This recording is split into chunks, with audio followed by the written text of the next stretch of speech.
Intinya 2017 sudah ada beberapa asatidzah yang mendatangi. Saya pribadi sudah beli tiket, saya udah nyampe Bekasi. Qadarullah ya, selisihan lah, intinya seperti itu. Saya udah nyampe Bekasi, kemudian diberitahu oleh teman, beliau waktu itu pergi ke luar negeri bahkan, bukan hanya di Indonesia. Bila saya tidak salah, karena itu juga nggak penting. Nggak penting dia pergi kemana, yang jelas saya sudah datang dan jadwalnya ya intinya selisihan, oke? Dan beberapa asatidzah kita itu sudah datang kepada beliau, yang senior bahkan. Hanya saja salah satu ustadz senior kita, ada yang bilang, saya berikan hujah kepada dia tentang asma wa sifat, tentang hal-hal yang mungkin dia keliru. Tapi meskipun kita sudah datangi dan nasihati, rupanya setelah itu tidak ada perubahan. Oleh karenanya, teman-teman, intinya antum ketinggalan jauh kalau kemudian sekarang ini menuntut, tabayun dulu dong, ketemu dulu dong. Udah ketinggalan, udah 7 tahun yang lalu. Dan kita sudah melihat bagaimana tindak tanduknya ketika ada kritisan kepada beliau. Jadi teman-teman ya, ini dikatakan oleh Ustadz Muflis Sapitra ya. Bagi yang suka mengatakan, terutama di kolom komentar, saya sering membacanya teman-teman. Kenapa nggak langsung tabayun kepada Ustadz Adi Hidayat? Sudah lama teman-teman ya, Ustadz-Ustadz dari kalangan Salafi, termasuk Ustadz Muflis Sapitra ya, 7 tahun yang lalu, bersama Ustadz-Ustadz Salafi yang lain dari kalangan yang senior pun teman-teman, sudah mendatangi langsung ya kediaman dari Ustadz Adi Hidayat. Makanya Ustadz Muflis mengatakan ya, ketinggalan zaman teman-teman. Ia mengatakan untuk menyuruh tabayun kalau sekarang ya, sudah 7 tahun yang lalu sudah pernah dilakukan oleh Ustadz-Ustadz dari kalangan Salafi, termasuk beliau ini. Assalamualaikum warahmatullahi wabarakatuh. Kembali lagi di channel Nasrul Sunnah. Teman-teman, ada satu video di sini dari Ustadz Muflis Sapitra. Barusan saya menyimak di channel beliau terkait klarifikasi atau penjelasan beliau, teman-teman. Ini masih berhubungan dengan Ustadz Adi Hidayat yang beberapa hari ini masih terus viral video beliau terkait ada sebuah pernyataan beliau yang super luar biasa terkait salah satu surah di Al-Quran, yaitu surah Asy-Syu'ara, teman-teman, dan sudah pernah kita reaksi di video sebelumnya. Beliau mengatakan yaitu maknanya adalah para pemusik. Padahal teman-teman, silahkan kalian cari ya, baik di Al-Quran, mushaf yang asli maupun di aplikasi Al-Quran, tidak ada makna dari surah Asy-Syu'ara itu adalah para pemusik, melainkan makna yang sebenarnya adalah para penyairnya. Dan sudah banyak sekali ustadz-ustadz yang membantah bahwa antara syair dengan musik itu berbeda. Salah satunya adalah Ustadz Firanda, kemudian Ustadz Mujiman dari kalangan Muhammadiyah, kemudian dari Ustadz Muflis Sapitra. Makanya teman-teman ya, saya membaca di kolom komentar di video yang saya reaksi sebelumnya, ada yang sering mengatakan kenapa Ustadz-Ustadz Wahabi ini tidak pernah langsung bertabayun kepada Ustadz Adi Hidayat. Nah, sangat penting teman-teman video ini untuk kita simak. Dan durasinya cukup panjang, sekitar 10 menitan teman-teman, biar kita puas ya. Apa benar Ustadz-Ustadz Salafi ini tidak pernah bertabayun langsung dengan Ustadz-Ustadz yang beliau kritiknya. Di video ini teman-teman dijelaskan bahwa 7 tahun yang lalu, tahun 2017 ya, Ustadz Adi Hidayat sudah pernah didatangi oleh beberapa ustadz-ustadz dari kalangan senior, termasuk Ustadz Muflis Sapitra. Jadi ketinggalan teman-teman ya, kalau ada yang suka menuduh ustadz-ustadz Salafi tidak bertabayun langsung dengan Ustadz Adi Hidayat ya, cuma melempar tuduhan kritikan melalui media sosial. Ya jangan salah teman-teman ya, kalau subhat ya pernyataan dilontarkan melalui media sosial, ya jangan salahkan juga dikritik melalui media sosial. Taib. Tanpa berpanjang lebar teman-teman, kita langsung simak saja video dari Ustadz Muflis Sapitra. Simak baik-baik teman-teman ya, karena ini durasinya cukup panjang, sekitar 10 menitan. Klarifikasi sekaligus informasi kalau memang dibutuhkan. Karena mungkin juga teman-teman yang mungkin biasa ngaji sunnah juga butuh untuk tahu informasi ini. Kita membahas tentang Ustadz itu bukan baru kemarin. Jadi kalaupun dibilang, oh ini kan videonya sudah lama, kemudian kok baru sekarang viralnya? Enggak, kita itu sudah meneliti tentang Ustadz ketika di awal-awal beliau seperti seorang Salafi, punya kajian bahwa kita juga bermakna salaf. Jadi banyak yang dalam tanda kutip kena blur dengan retorika beliau, dengan berbagai materi di awal-awal, sehingga ketika 2017 akhirnya boom, dang, keluar beberapa video-video yang menunjukkan tentang akidah beliau, bagaimana metode istidlalnya. Akhirnya kita membuat berbagai tulisan, bantahan, seperti yang pernah dilakukan oleh Al-Ustadz Firanda Andirja Hafizahullah, Ustadz Zainal Abidin Hafizahullah. Kemudian saya sendiri pernah, cuma tulisannya qadarullah, tulisannya hilang karena websitenya tertutup. Yang memang tulisannya masih ada saya simpan, tapi sudah nggak umumnya.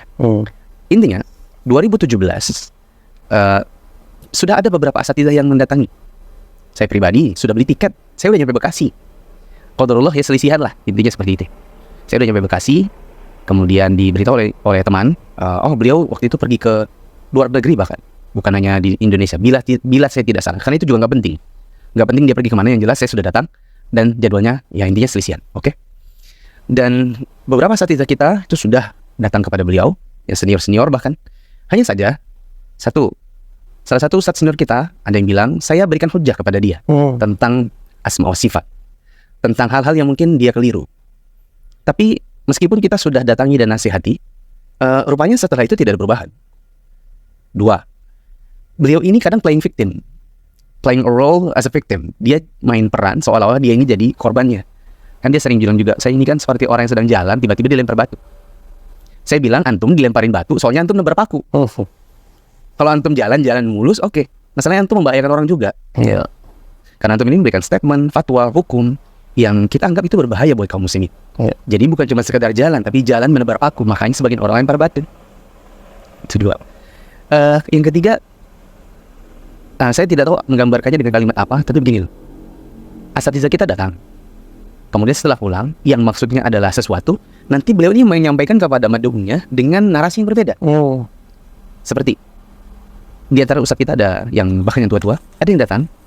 Maksudnya itu kami mengundang antum nanti kalau datang masyayikh daurah seperti Syekh Sulaiman Ar-Ruhaili, Syekh Ibrahim Ar-Ruhaili. Beliau ini adalah para profesor di bidang akidah di Universitas Islam Madinah.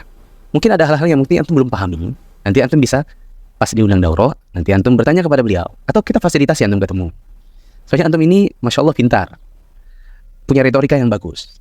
Hanya saja mungkin ada hal-hal yang mungkin antum belum pahami di bidang akidah, antum merasa itu di atas kebenaran, padahal tidak demikian. Iya. Nah, gimana kalau kita undang? Narasi yang keluar di sebagian teman-teman diajak masuk salafi. Coba nanti teman-teman bisa kok lihat di YouTube. Ada banyak narasi-narasi seperti itu. Diajak masuk salafi. Salafi itu bukan organisasi. Salafi itu bukan milik orang per orang, terus ada ketuanya, ada ADRD, bukan. Betul. Masuk salafi emang antum diajak masuk partai dan ormas mana? Gitu. Sehingga yang kita tidak suka adalah ketika maksud kita A, keluarnya itu B. Iya. Ditambah lagi, kemudian misalnya ada, saya pernah lihat di videonya, beliau ngomong gini, nih siapa yang mau bacakan? Ya antum, silakan bacakan. Nih, bacakan nih WA-nya. Itu WA itu kan pribadi, ya kan? Kemudian dibacakan depan umum. Ya biasanya sih kita bilang gimana ya? Antara you play a role as a victim, atau antum ini sedang curhat gitu kepada jamaah antum. Curhat. Dan kurang dewasa. Iya. Harus, nih silakan bacain WA-nya. Silakan, yang lain dengar. What for gitu. Nah, terus ada kata-kata kalau perlu saya perlihatkan CCTV-nya. Apakah antum ini seorang pendusta bagi jamaah antum? Kalau kami sih nggak perlu ya untuk ngomong seperti itu. Tapi udahlah, sudah lewat teman-teman rasanya. 2017 ini sudah tahun ke-7. Dan kami tidak melihat adanya perubahan. Kami senantiasa melihat ada hal-hal yang tidak sesuai dengan manhaj salafus saleh. Bagaimana para salafus saleh beristidlal. Dan ada hal-hal yang mungkin saya kira perlu diklarifikasi atau direvisi atau diubah gitu. Dan kami tidak melihat hal itu. Maka sejauh kami tidak melihat hal itu, maka kembali kepada hukum. Iya. Apa itu? Ketika antum mempublikasikan sesuatu, maka antum siap untuk dikritisi secara publik juga. Antum berfatwa tentang sesuatu, lalu antum melemparkan ke publik kepada kaum muslimin, maka antum juga sedang bersiap-siap untuk dikritisi di hadapan kaum muslimin. Dan itu biasa, wajar. Bukankah di antara para ulama kita seperti Al-Khatib mengatakan, man sannafa faqad ja'ala aqlahu 'ala tabaqin ya'iduhu 'ala nas. Siapa yang menulis? Kalau di zaman sekarang, siapa yang punya video, siapa yang mempublikasikan kajiannya, bentuk video atau audio, itu seperti membuka kepalanya, dia letakkan otak dan akalnya di atas satu nampan, dihidangkan kepada semua manusia. Orang bisa lihat isi otaknya, isi akalnya. Kenapa? Ya karena kajiannya dibuka. Oleh karenanya ketika ada yang mengatakan, oh ini bagus nih, oh ini busuk nih, oh dan seterusnya, wajar karena dia sendiri yang buka. Begitu. Itu logika yang sangat mudah. Dia sendiri yang buka, maka kalau ada yang mengkritisnya, wajar. Bukankah di zaman Nabi SAW juga ada yang Nabi SAW kritik? Dan kita tahu siapa yang dikritik, karena orang tahu tentang perbuatannya. Seperti Ibn Lutbiyah, yang dia ini disuruh Nabi SAW untuk mengumpulkan zakat, tapi kemudian dia menerima pemberian-pemberian dari orang-orang yang dia kumpulkan zakatnya, lalu dia pulang kembali kepada Nabi, lalu dia mengatakan, ini untuk engkau, atau ini untuk Nabi, dan ini untuk saya. Nabi naik ke atas mimbar, mengkritisi perbuatannya. Coba lihat, seandainya kami tidak berikan pekerjaan kepada dia sebagai pengumpul zakat, kalau dia duduk saja di rumah bapak dan ibunya, dapat nggak dia dengan pemberian yang seperti itu? Maksudnya oleh Nabi SAW dikritik keras karena ada orang yang menerima hadiah setelah dia mendapatkan upah atau mendapatkan bagian dari Nabi SAW. Maka Nabi mengatakan ada yang amal ghulul, hadiah yang diterima oleh para pekerja yang sudah diberikan upahnya, maka itu adalah pengkhianatan. Ada seorang budak namanya Bariroh. Bariroh ini ingin memerdekakan dirinya. Kemudian dia mengajukan kepada Aisyah untuk Aisyah yang membebaskannya. Tapi kemudian si pemiliknya yang saat ini tidak mau menjualnya begitu saja. Dia mau menjual kepada Aisyah tapi walaknya untuk dirinya. Maka Nabi SAW kritisi perbuatannya. Ya, di hadapan orang-orang dan orang-orang tahu. Kata Nabi SAW, ada orang yang ingin memerdekakan budaknya lalu kemudian dia minta walaknya buat dirinya. Wala itu adalah untuk orang yang membebaskannya, bukan mantan tuannya. Kita tahu di zaman sekarang. Bukan tersimpan begitu saja siapa namanya. Para ulama juga melakukannya, teman-teman. Para ulama yang dari salaf maupun khalaf, sebagian dari mereka melakukannya. Meskipun kita memang melihat ada dua metode. Ada yang secara terang-terangan, ada yang di belakang layar tergantung kemaslahatan. Menimbang maslahat mudarat, menimbang pengaruh, menimbang ada efek. Tetapi yang jelas dua metode ini ditempuh oleh sebagian ulama kita dari dulu maupun sekarang. Kalau ada yang mengatakan, tapi itu ghibah, maka kita katakan itu belajar dulu. Al-Imam An-Nawawi dan para ulama yang lain menyebutkan tentang 6 riba yang halal. Udah cari sendiri deh tentang 6 riba yang halal. Kalau ada yang mengatakan, tapi itu video lama, kenapa diangkat sekarang? Kita katakan, video lama diangkat sekarang ketika tidak ada klarifikasi, tidak ada perbaikan, tidak ada revisi, sehingga umat mengambilnya sampai sekarang, maka nggak ada masalah tentang berapa lamanya, gitu. Kecuali sudah ada revisi, kecuali sudah ada perbaikan. Oleh karenanya, teman-teman, intinya antum ketinggalan jauh kalau kemudian sekarang ini menuntut, tabayun dulu dong, ketemu dulu dong. Udah ketinggalan, udah 7 tahun yang lalu. Dan kita sudah melihat bagaimana tindak tanduknya ketika ada kritisan kepada beliau. Oh ya, saya tutup dengan 2 statement. Satu, kalau di antara teman-teman ada yang menghendaki kami untuk tabayun lagi setelah 7 tahun yang lalu, maka coba dibalik deh. Sarankan kepada beliau untuk tabayun kepada kami. Di Jakarta banyak kok asatidzah. Nanti saya datang sendiri dari Balikpapan ke sini. Nggak usah dikasih tiket. Kan beliau memang punya kebiasaan katanya, nanti saya kasih tiket. Nggak usah kasih tiket. Nanti saya datang sendiri. Kita ketemu di Jakarta. Mungkin ada banyak asatidzah yang insya Allah kan mau ketemu dengan beliau. Yang kedua, bagi yang masih pro dan begitu fanatik buta, saya cuma mau bilang sama teman-teman, coba saja dicari mana ulama ahli tafsir di zaman dahulu yang mu'tabar yang mengatakan surat Asy-Syu'ara adalah surat An-Musiqa alias musik. Demikian. Assalamualaikum warahmatullahi wabarakatuh.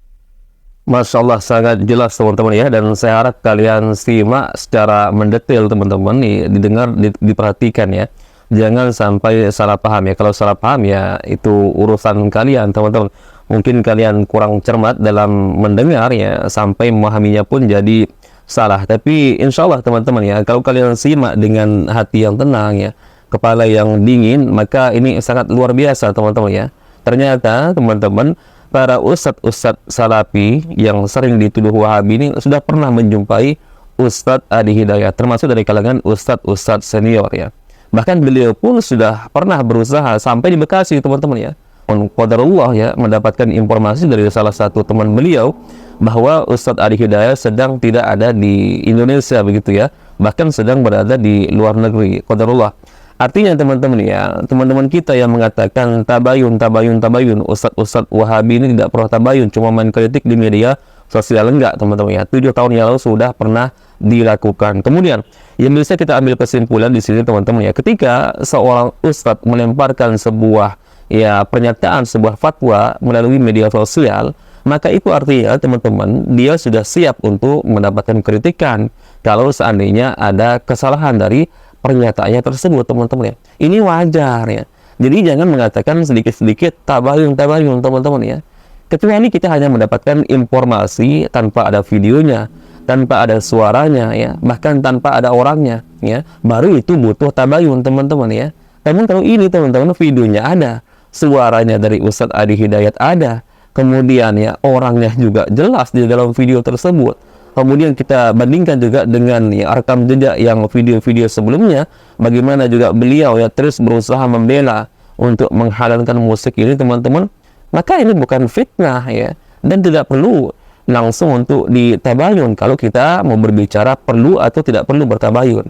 Namun faktanya teman-teman, Ustadz Salafi 7 tahun yang lalu 2017 sudah pernah menemui Ustadz Adi Hidayat, bahkan ini didatangi langsung ya, didatangi langsung oleh ustadz senior ya. Namun qadarullah hanya Ustadz Muflis Sapitra yang belum berkesempatan untuk bertemu dengan beliau. Bahkan diajak ya untuk bertemu dengan para masyayikh teman-teman ya.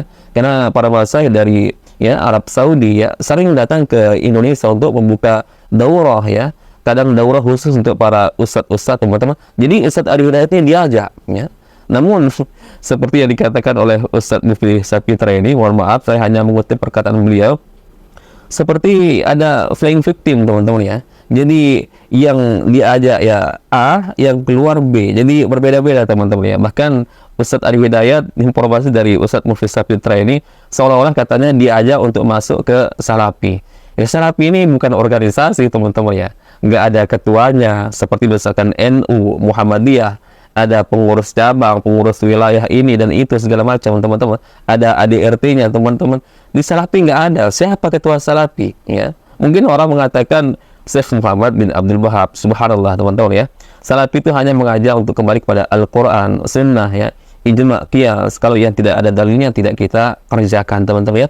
Sesimpel itu ya. Karena inna dina yusrun, sesungguhnya agama ini mudah ya. Agama ini mudah maksudnya bukan ya dimudah-mudahkan berdasarkan hawa nafsu kita sendiri, enggak teman-teman ya. Jadi kalau ada dalilnya dari Rasulullah, kemudian para sahabat juga ada contoh melakukan, yang kita kerjakan. Kalau nggak ada teman-teman, maka mustahil lah kita merasa lebih tahu mana amalan yang bisa mendekatkan kita kepada Allah Azza wa Jalla. Kemudian Nabi Muhammad ya, para sahabat, tabi'in, imam mazhab nggak tahu. Ya nggak mungkin seperti itu teman-teman ya. Jadi Salafi ini hanya mengajak kita untuk mencukupi teman-teman apa yang datang dari ajaran Rasulullah Sallallahu Alaihi Wasallam ya. Kemudian menjauh segala bentuk perkara-perkara yang tidak ada contohnya. Baik teman-teman, saya rasa ini cukup ya, durasinya sudah agak terlalu panjang sampai 16 menitan ini. Saya harap kalian simak penjelasan dari Ustadz Mufti Sapitra tersebut baik-baik teman-teman ya. Jangan dengan ada kebencian teman-teman ya, tapi dengan hati yang jernih, kemudian kepala yang dingin. Insya Allah kita akan mendapatkan pelajaran ya, sekaligus informasi yang sangat menarik menurut saya teman-teman dari penjelasan Ustadz Mufti Sapitra tersebut. Barakallahu fikum, insya Allah kita bertemu lagi di video berikutnya. Assalamualaikum warahmatullahi wabarakatuh.